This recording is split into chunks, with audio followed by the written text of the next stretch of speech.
আসসালামু আলাইকুম সবাইকে শুভেচ্ছা জানিয়ে শুরু করছি চ্যানেল এস সংবাদ। আগামী দিনে যারা মা হবেন তাদেরকে ইসলামী শিক্ষায় শিক্ষিত করতে হাসনাইন মাদ্রাসা অতুলনীয় কাজ করছে বলে উল্লেখ করে channel S founder Mahi Ferdous বলেছেন, হাসনাইন মাদ্রাসার মতো গরিব ও এতিম মহিলাদের জন্য বাংলাদেশে আরও বেশি আধুনিক সুযোগ সুবিধা সমৃদ্ধ মহিলা মাদ্রাসা প্রয়োজন। সিলেটে মাদ্রাসাতুল হাসনাইনের আলিমা হাফিজা গ্র্যাজুয়েশন প্রোগ্রামে অতিথির বক্তব্যে তিনি এই মন্তব্য করেন। বিস্তারিত জানাচ্ছেন মনিউদ্দিন মঞ্জু, ক্যামেরায় ছিলেন লিটন চৌধুরী। ফাউন্ডার মাহি ফেরদৌস জলিল লন্ডন থেকে বিমানের ফ্লাইটে সোমবার বেলা 11টায় সিলেট পৌঁছেই প্রথমেই সিলেটের উপশহরে গরিব অসহায় মহিলাদের জন্য প্রতিষ্ঠিত মাদ্রাসাতুল হাসনাইনের আলিমা গ্র্যাজুয়েশন প্রোগ্রামে যোগ দেন। এ সময় তাকে স্বাগত জানান এই মাদ্রাসার প্রতিষ্ঠাতা পরিচালক ব্রিটেনের বরেণ্য ইসলামিক স্কলার শায়খ সাব্বির আহমদ। গরিব ও অসহায় মেয়েদের জন্য ইউনিক এই মাদ্রাসার বর্ণাঢ্য গ্র্যাজুয়েশন অনুষ্ঠানে অতিথির বক্তব্যে মাহি ফেরদৌস গ্র্যাজুয়েশন করা সকল স্টুডেন্টদের অভিনন্দন জানিয়ে বলেন, আগামী দিনে যারা মা হবে তাদেরকে ইসলামী শিক্ষায় শিক্ষিত করে হাসানাইন মাদ্রাসা অতুলনীয় কাজ করছে। যে সেরেমনি যেটা, এটা থেকে আমেরিকা থেকে গেস্ট আইসেন, পাকিস্তান থেকে গেস্ট আইসেন, ইন্ডিয়া থেকে গেস্ট আইসেন, বাংলাদেশ থেকে আইসেন, ইউরোপ থেকে আইসেন, মানে ইটস ওয়ান্ডারফুল, হাজারো মানুষের বেশি। আর যারা বালা করে তারা যদি আমরা তারা গ্র্যাজুয়েশন সেরেমনি না করি তাহলে কিন্তু আরও জন ইন্সপায়ার্ড হইতো না। আর এটা বালা কামর প্রতিযোগিতা আমরা করার লাগে আল্লাহই খুঁয়া দিয়েছেন যে আমরা বালা কাজের প্রতিযোগিতা করতাম। আর এটা আমার চোখে দিল এটা বালা কাজের প্রতিযোগিতা হিসাবে, and we should do this every year. প্রত্যেক বছর এটা করার দরকার, তাহলে আরও তোমার ইন্সপায়ার্ড হইব বাচ্চারা। মহিলাদের জন্য হাসানাইন মাদ্রাসার মতো এরকম মাদ্রাসা বাংলাদেশ জুড়ে আরও প্রয়োজন উল্লেখ করে মাহি ফেরদৌস বলেন, প্রবাসীদেরকে এই ধরনের মাদ্রাসায় আরও উদারভাবে সহযোগিতা করতে হবে।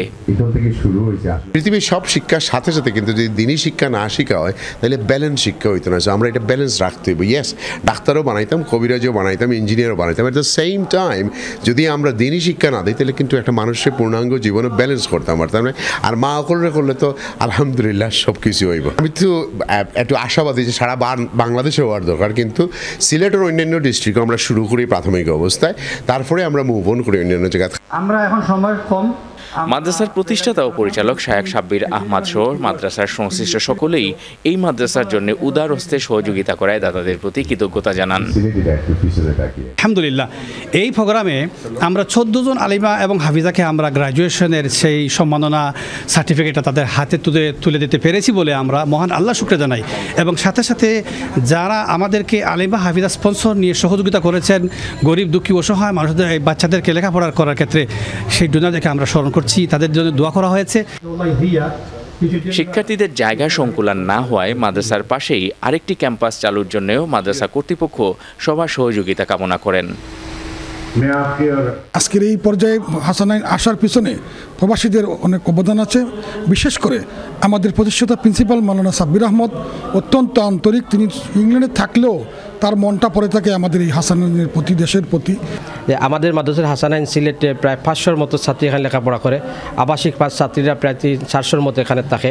আমাদের যে পরিমাণ জায়গা আছে, এই জায়গায় সংকুলান হয় না। বিদায় আপনাদের কাছে আকুল আবেদন, আমাদের এখানে অনেক এতিম, অনেক অসহায় গরিব হতদরিদ্র বাচ্চারা এখানে লেখাপড়া করে। যদি একটু আপনার আগে আসেন, আমাদের জায়গার জন্য আমরা চাচ্ছি একটা বড় একটা জায়গার করে একটা বিল্ডিং করে যদি আমরা এই প্রতিষ্ঠান করি, তাহলে আমরা আরও অনেক মায়ের চাহিদা আছে, অনেক বাপের চাহিদা আছে আমাদের প্রতিষ্ঠান পড়ানোর, তাদের চাহিদাগুলো পূরণ করা আমরা সম্ভব হবে ইনশাআল্লাহ। এদিকে মাদ্রাসাতুল হাসানাইনের 22তম গ্র্যাজুয়েশন প্রোগ্রামে বিশ্বের বরেণ্য ইসলামিক স্কলারগণ অতিথি হিসেবে যোগ দেন এবং তাদের বয়ান পেশ করেন। Moinuddin Manju, channel S news, Sylhet.